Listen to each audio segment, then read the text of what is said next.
श्री स्वामी समर्थ मित्रांनो, आपल्या स्वामी सेवा या चॅनलवरती तुमचे मनापासून स्वागत आहे। मित्रांनो, आपण काल पूर्ण केला होता आपला 19वा अध्याय आणि आता आपण करत आहोत आपल्या 20व्या अध्यायाला सुरुवात। श्री गणेशाय नमः। सिद्ध नामधारकांना म्हणाले, श्री गुरु औदुंबर क्षेत्री आहेत अशी ज्यांची दृढ श्रद्धा आहे त्या भक्तांना त्यांच्या कृपेची अनुभूती येतेच। त्याविषयी एक कथा सांगतो, ऐका।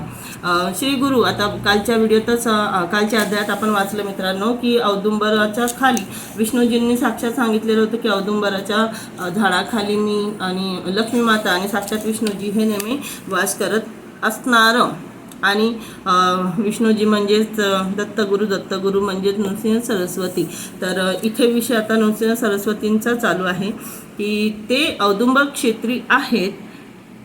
ही ज्या लोकांची दृढ श्रद्धा आहे, म्हणजे ज्या लोकांना माहिती आहे की औदुंबराच्या झाडाच्या खाली गुरु वास्तव्य करतात, त्यांना ह्या गोष्टीची अनुभूती येते। म्हणजे त्यांना कुठे ना कुठे तो चमत्कार त्या गोष्टी आढळून येतातच। त्याविषयी एक कथा इथे त्यांनी सांगितलेली आहे। शिरोळ गावी गंगाधर नामक एक वेदा अभ्यासी ब्राह्मण राहत असत।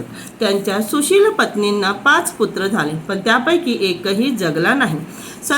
संतती जगण्यासाठी त्यांनी अनेक उपाय केले, पण उपयोग झाला नाही। म्हणून त्या दुःखी दाम्पत्याने गावातील ज्ञानी ब्राह्मणांना विचारले असता ते गंगाधराच्या पत्नींना म्हणाले, पूर्वजन्मी तुम्ही शौनक गोत्राच्या एका ब्राह्मणाकडून ऋण घेतले होते, पण ते परत केलेच नाही। त्यामुळे त्यांनी निराशेने आत्महत्या केली। ते ब्राह्मण पिशाच झाले असून तेच तुमचे गर्भपात करत आहेत। म्हणजे बघा, थोडक्यात आपण या गोष्टी सुद्धा ऐकलेल्या आहे की कर्ज, म्हणजे जेव्हा तुम्ही एखाद्याकडनं कर्ज घेत आहात तर ते फेडावंच लागतं। जर तुम्ही त्या कर्जापासून पळू नाही शकत, तुम्हाला या जन्मात का असेना किंवा पुढच्या जन्मात का असेना कोणत्या ना कोणत्या रूपात ते कर्ज तुम्हाला फेडायलाच लागतं। तर इथे शिरोगावी गंगाधर नामक एक वेदाभ्यासी ब्राह्मण होते। त्यांच्या पत्नींना 5 पुत्र झाले होते, पण त्यापैकी एकही जगला नाही। पुत्र होत होते आणि ते मरण पावत होते। तर संतती जगण्यासाठी त्यांनी अनेक उपाय केले, परंतु त्याचा काहीच उपयोग झाला नाही। दुःखी दाम्पत्यांनी गावातल्या ज्ञानी ब्राह्मणांना ते विचारले असता तर गंगाधरांच्या पत्नीनं म्हणाले, पूर्वजन्मी तुम्ही शौनक नावाच्या एका ब्राह्मणाकडून ऋण घेतले होते, तर परंतु ते तुम्ही वापस केलेले नाही। आणि आता ते त्यांचं जे पिशाच आहे, त्यांचं जे आत्मा आहे, ती आत्मा भटकत आहे आणि तीच तुमचे पुत्र जगून देत नाही।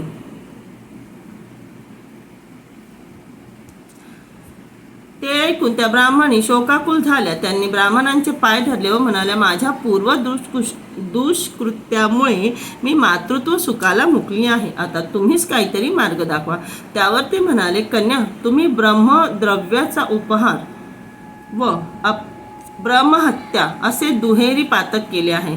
तो दोष घालवण्यासाठी औदुंबर क्षेत्री जा।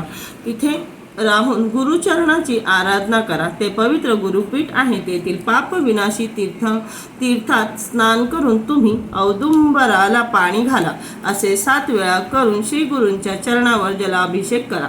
नंतर कामतीर्थ स्नान करून गुरुचरणाची नित्य भक्तिभावाने पूजा करा। अशा प्रकारे महिनाभर आराधना केल्यावर श्री गुरु नृसिंह सरस्वतींच्या कृपाप्रसादाने तुम्ही पापमुक्त व्हाल। ब्रह्मसंबंधाची बाधा टळेल व तुमचे कार्य होईल।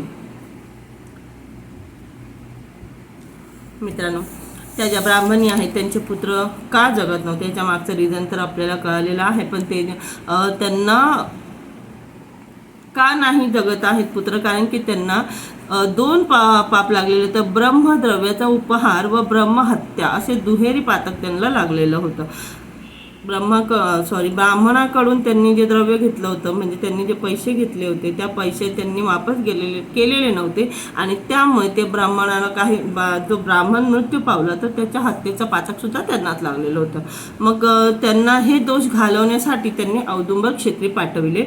तिथे जाऊन श्री गुरुचरणाची आराधना करण्यास त्यांनी सांगितले। ते पवित्र गुरुपीठ आहे। तेथील पाप विनाश तीर्थ स्नान करून तुम्ही औदुंबराला पाणी घाला, असे 7 वेळा करून गुरूंच्या चरणावर जलाभिषेक करा. नंतर कामतीर्थ स्नान करून गुरुचरणाची नित्य भावभक्तीने पूजा करा. अशा प्रकारे हे सगळं तुम्ही जर महिनाभर करशाल, त्यानंतर तुम्हाला श्री गुरु नरसिंह सरस्वतीच्या कृपा प्रसादाने तुम्ही पापमुक्त व्हाल. ब्रह्मसंबंधाची बाधा टळेल व तुमचे कार्य होईल.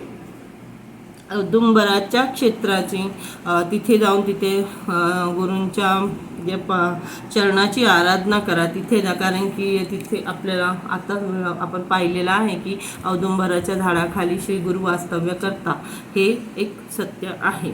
तर आत्ताच्या व्हिडिओत इतकंच. पुढील अध्याय आपण पुढच्या व्हिडिओमध्ये पूर्ण करणार आहोत. श्री स्वामी समर्थ मित्रांनो.